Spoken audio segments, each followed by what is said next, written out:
پڑھی جاتی ہے مسجدوں میں 5 وقت الحمدللہ۔ جب جماعت فرض ہوئی تو نبی پاک نے فرمایا لوگوں کو بلانے کیسے ہے بھائی نماز کے لیے؟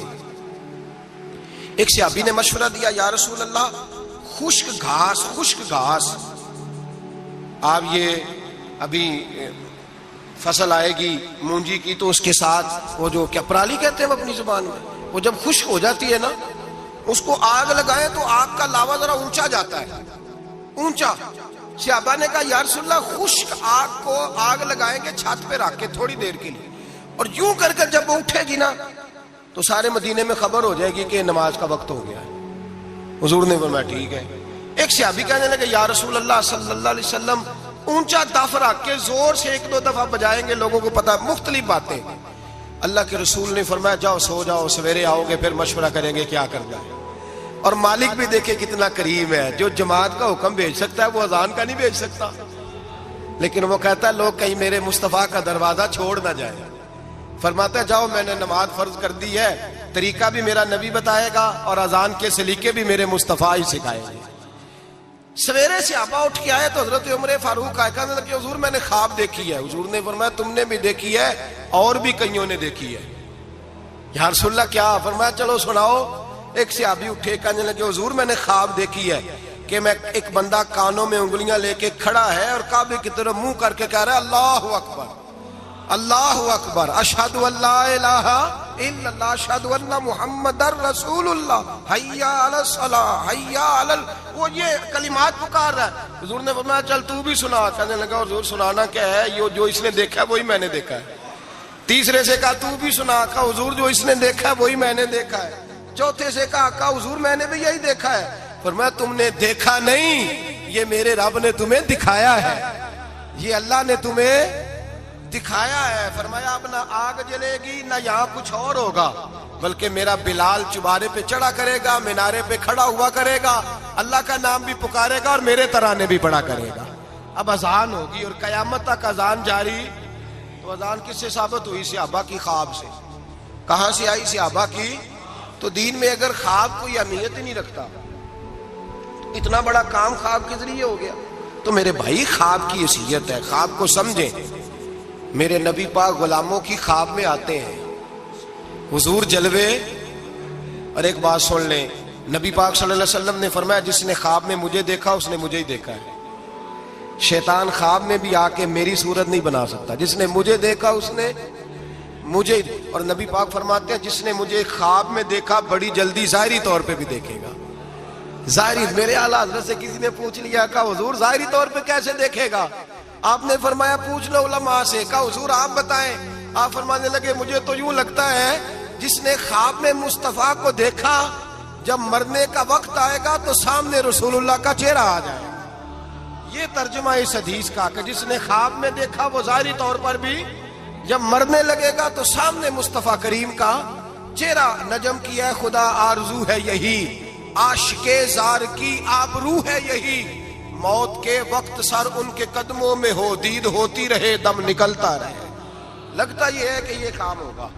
اور پھر یہ بھی یاد رکھیں علماء نے تصریح کی ہے، محدثین کہتے ہیں میں کسی کی خواب میں آؤں تو میرا اپنا اس میں کوئی دخل نہیں، وہ سامنے والا کہے گا جی آپ میری خواب میں آئے تھے مجھے کوئی نہیں پتا، لیکن نبی پاک جس کی خواب میں آتے ہیں حضور اپنی مرضی سے آتے ہیں، اپنے ارادے سے آتے ہیں۔ حضور ارادہ کرتے ہیں تو خواب میں آتے ہیں، ورنہ نبی پاک صلی اللہ علیہ وسلم خواب میں تشریف، حضور ارادہ کرتے ہیں تو خواب میں، ورنہ حضور کسی کی خواب میں کوئی نہیں۔ سمجھ آئی آپ کو بات؟ حضور ارادہ کریں تو خواب میں، اور میرے رسول پاک اپنے غلاموں کی خواب میں آتے۔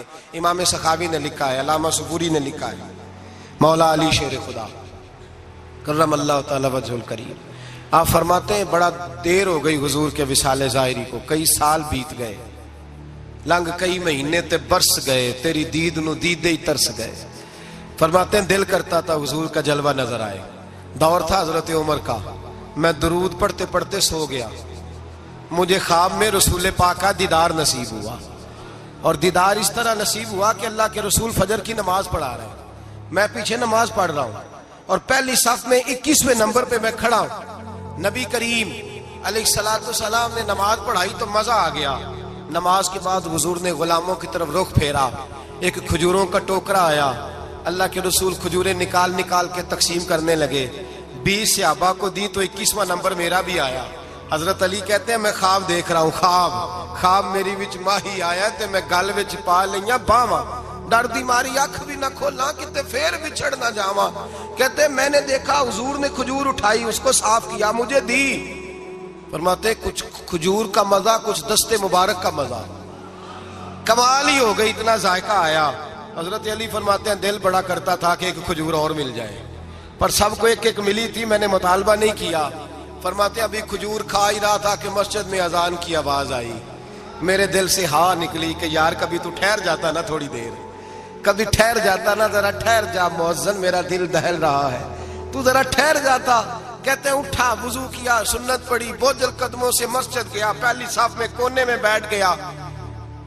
مکبر نے اقامت کہی, عمر مصلی پہ کھڑے ہوئے.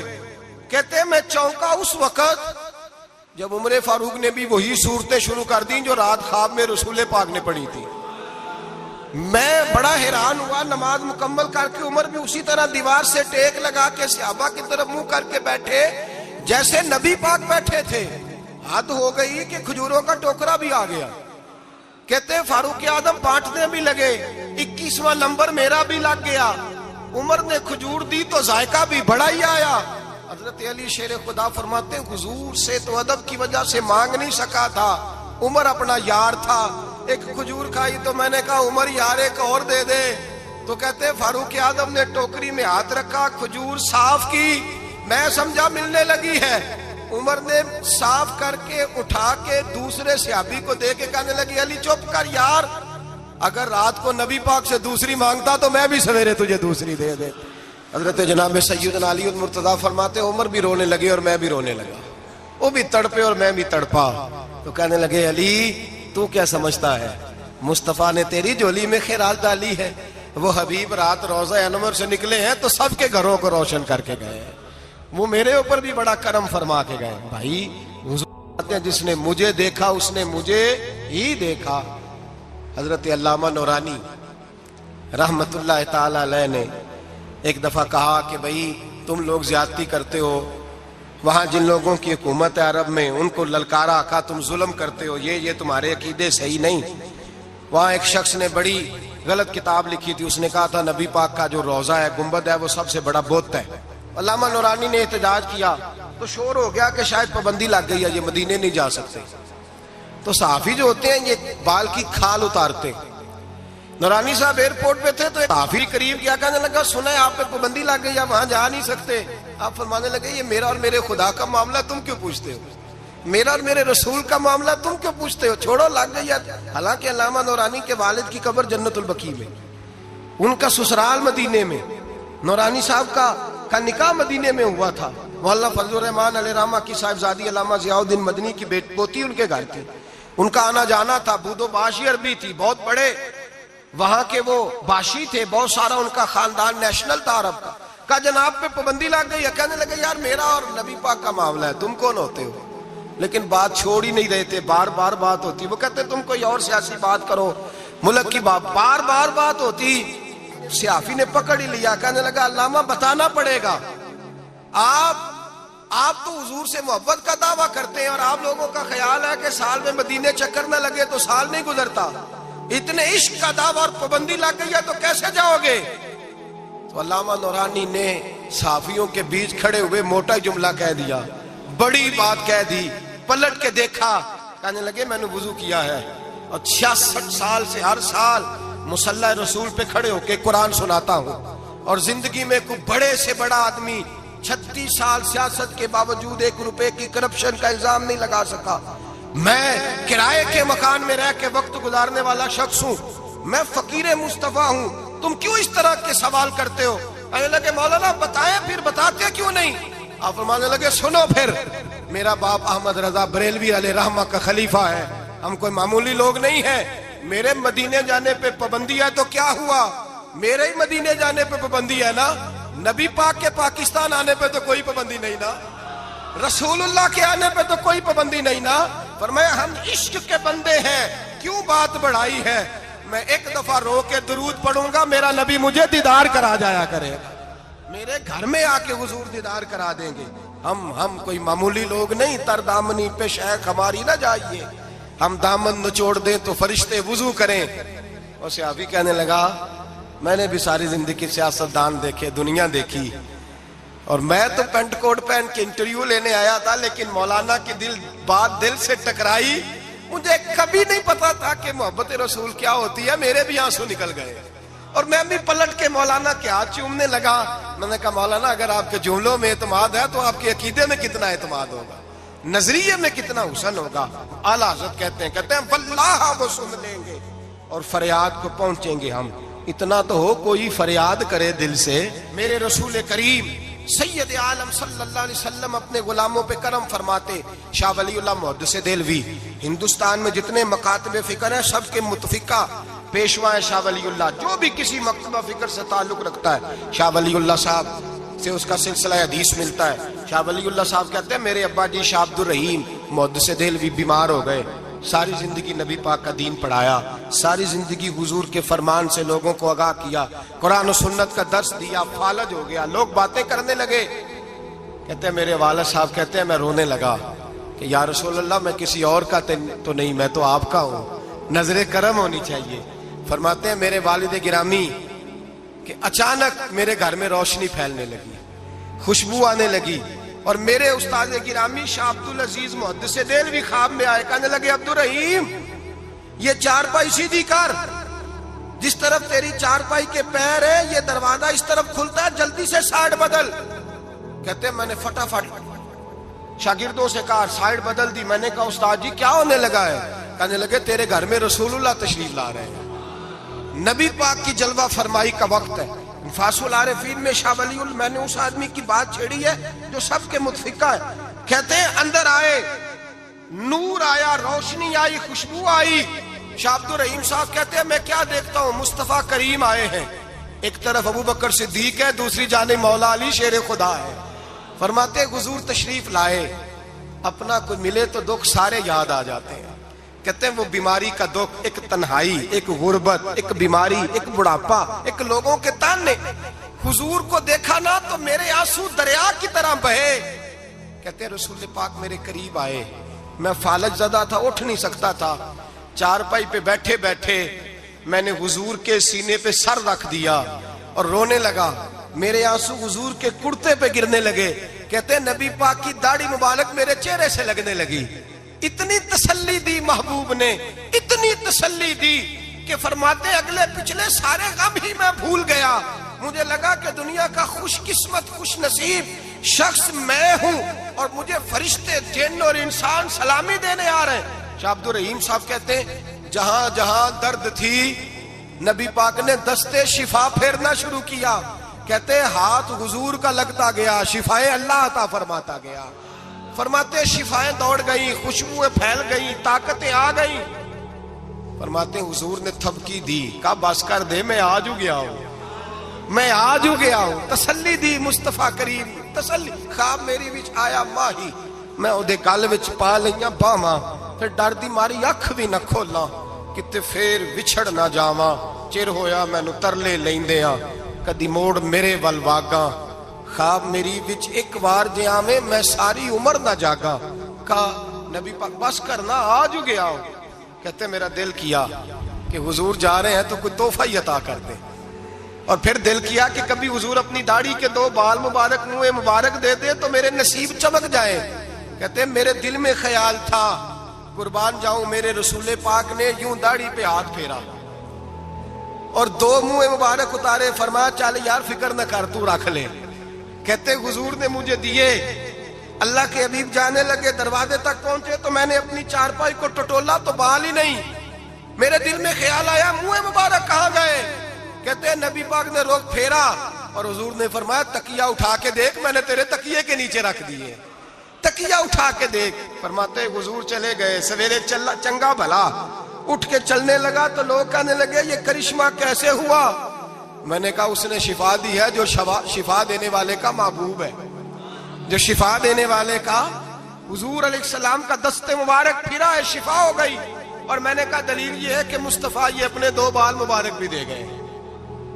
تو اعتراض کرنے والے فوراً کان کھڑے ہو گئے، عقل کو تنقید سے فرصت نہیں، عشق پر ایمان کی بنیاد رکھ۔ کہنے لگے یہ واقعی حضور کے؟ تین آ گئے، کہنے لگے واقعی۔ میں نے کہا جاؤ دھوپ میں لے کے جاؤ۔ کہتے وہ تینوں لے کے گئے، جب کمرے سے نکلے تو بادل کے ٹکڑے نے آ کے سایہ کر دیا۔ بادل کا ٹکڑا سایہ کرتا ہے، ایک مان گیا، دو کہنے لگے جی اچانک ہو گیا۔ میں نے کہا دوبارہ جاؤ، ایک بار نہیں، دو بار نہیں، 100 بار جاؤ۔ میں رسول اللہ کا نوکر ہوں، میں نوکری کر کے کھاتا ہوں، جھوٹ بول کے نہیں کھاتا۔ میں حضور کے نام پہ جھوٹ بولوں گا؟ اور جس کو نوکری کرنے سے وہ راج کے دے، اسے جھوٹ بولنے کی کیا ضرورت ہے؟ فرمایا وہ دوسری بار گئے، سایہ پھر ہوا، آ کے میرے قدموں سے لگ گئے، کہنے لگے آپ بالکل ہی سچ کہہ رہے ہیں۔ ایک اور جماعت آ گئی، کہنے لگے ہمیں بھی زیارت کرائیں۔ میں نے تالے میں رکھے ہوئے تھے، تالا کھولتا ہوں تو کھلتا ہی نہیں، کھولتا ہوں تو کھلتا ہی نہیں۔ کہنے لگے شاہ جی خیر تو ہے، کیوں نہیں کھلتا؟ تو میں نے نظر ڈالی، میں نے کہا تم میں کوئی ایسا تو نہیں جس پہ غسل فرض ہو؟ غسل فرض ہو؟ ایک بندہ گردن جھکا کہنے لگا حضرت غلطی ہو گئی، میں فٹافٹ آ گیا نا، آ نہیں سکا، میں چل نکل مجمع سے۔ سیدنا انس بن مالک فرماتے ہیں، صاحب طبقات نے روایت لکھی ہے، نبی پاک صلی اللہ علیہ وسلم نے نا ایک جنگ کے موقع پر صحابہ سے فرمایا کہ ہر بندہ لائے آج کچھ نہ کچھ اور جنگ میں پیش کرے، بہت زیادہ ضرورت ہے مجاہدین کے خرچے کے لیے، ہر بندہ چندہ دے۔ جب حضور نے کہا نا ہر بندہ دے، تو کہتے ہیں کہ عبداللہ مزنی نام کے صحابی تھے، بیچارے غریب تھے، غریب زندگی ڈر کے گزار دیتا ہے، وزیر سے بھی ڈرتا ہے، پیر سے بھی ڈرتا ہے۔ حالات کے سہمے ہوئے لوگوں کو بتا دو، حالات بدل جاتے ہیں، ایک جیسے نہیں رہتے۔ یہ بیچارہ ڈرتا ہے، سہما رہتا ہے، اور اسی لیے لوگ اسے مایوس کر دیتے ہیں۔ پھر آہستہ آہستہ ان لوگوں کی صلاحیتیں جو ذہنی ہوتی ہیں وہ ختم ہونے لگتی ہیں، یہ سمجھتے ہیں کہ شاید ہم معاشرے کے معزز طبقات میں بیٹھ نہیں سکتے۔ حضور نے فرمایا ہر بندہ لائے۔ حضرت عبداللہ مزنی، کچھ لوگوں نے ایک اور نام بھی لکھا ہے صحابی کا، وہ کہتے ہیں میرے پاس کچھ بھی نہیں تھا، لیکن حضور نے فرمایا نہ لاؤ۔ کہتے ہیں پھر میں اٹھا اور میں نے ایک شخص کے باغ میں جا کے کہا مزدوری ملے گی؟ وہ یہودی تھا، اس نے اپنی طرف سے نا سخت مزدوری بتائی۔ وہ پانی نہیں نکالتا جو آگے بیل لگایا جاتا ہے، کہنے لگا میرا بیل مر گیا ہے اور مجھے آج کچھ گھنٹوں کے لیے ضرورت ہے پانی۔ اور میرے بھائی میں آپ کو داستان نہیں سنا رہا، یہ وہ چمکتے ہوئے تارے ہیں کہ جن کو دیکھ کر فرشتے بھی رشک کیا کرتے تھے۔ عجیب کام کراتی ہے محبت، عجیب کام کراتی ہے۔ اس صحابی نے پتہ کیا کیا، جہاں بیل ڈیوٹی کرتا ہے وہاں گلے میں پٹا ڈال لیا اور اس کنویں کے گرد گھومنا شروع کر دیا، تینوں لب دیاں آپ گواچے، سانو اپنی خبر نہ کوئی، ساتھوں پارے نہیں ککھ گلیاں دے، تے سانو تے آخ دے لوگ شدائی، اسا ننگ نموس دا ساڑ تے چولا، او سجنا گل پہنے تاج گدائی، آزم اپنا آپ گوایا ہی تا یار نے چاہتی پائی۔ فرماتے ہیں میں وہاں گھومتا رہا، آخر انسان تھا، نازک وجود تھا، تھوڑا جسم پھٹ گیا، اور چند کلو کھجوریں مجھے مزدوری میں ملی، اور میں نے انہیں پلو سے باندھا، اور سارے رستے روتا بھی تھا اور سوچتا بھی تھا کہ جہاں عثمان غنی جیسے لوگوں نے ڈھیر دیے ہوں گے، عبد الرحمن ابن عوف جیسے لوگوں نے ڈھیر دیے ہوں گے، وہاں میرا یہ چند کلو کھجوروں کا نذرانہ کیا کرے گا؟ کہتے ہیں قربان جاؤں، روتا سسکتا پہلے گھر گیا، کچھ تھوڑا خون لگ گیا تھا، وہ کپڑے بدلے اور پھر وہ لے کے نا بارگاہ ناز میں، کہتے میں پہلے بھی جاتا تھا، آج لوگوں میں نے رنگ ذرا نرالا دیکھا۔ جب میں دروازے رسول پہ گیا تو میرا چہرہ دیکھ کے مدینے والے اٹھ کے کھڑے ہو گئے اور فرماتے ہیں کھجوریں پکڑانے سے پہلے حضور نے دونوں بازو کھولے یوں کر، اور جب میں کریم کے گلے کے ساتھ لگا تو تھوڑی سی میں نے ہائے کی، تو میرے نبی پاک صلی اللہ علیہ وسلم نے فرمایا یہ کھجوریں ادھر لانا۔ کہتے ہیں وہ کھجوریں چند کلو تھی اور مسجد نبی میں مال کا ڈھیر لگا ہوا تھا، حضور نے وہ کھجوریں اٹھائیں، سارے مال پر بکھیر دیں، اور حضور فرمانے لگے غم نہ کرنا، جتنا ایک سارا ڈھیر دینے والوں کو اجر دے گا نا میرا رب، اتنا تجھے اکیلے کو میرا اللہ اجر عطا فرمائے گا۔